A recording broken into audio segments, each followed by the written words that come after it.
Hey everyone, and welcome back to the channel. In this video, we're going to show you how to enable the sidebar on single posts in WordPress blocksy.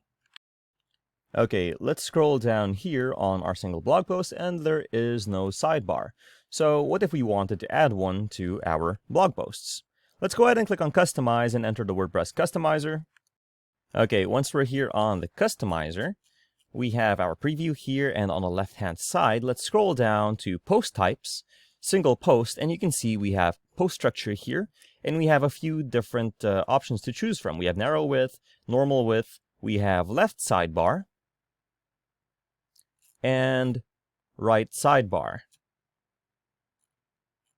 For this, I'll choose left sidebar, and that's basically how you enable it. But if you wanted to customize how your sidebar looks like, let's go ahead back to the main tree here.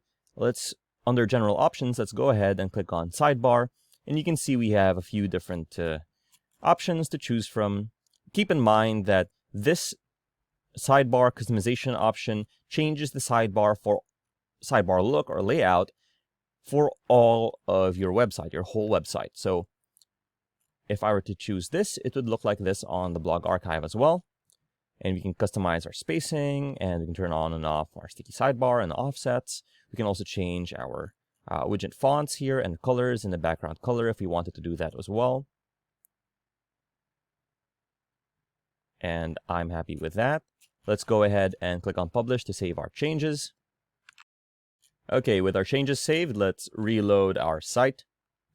And you can see we have now enabled the sidebar on our single posts in WordPress blocksy. If you found this video helpful, please leave a like, comment, and subscribe to our channel, as it really helps us out with the YouTube algorithm. Show this kind of video to other nerds like us. Thanks for watching, and we'll see you on the next one.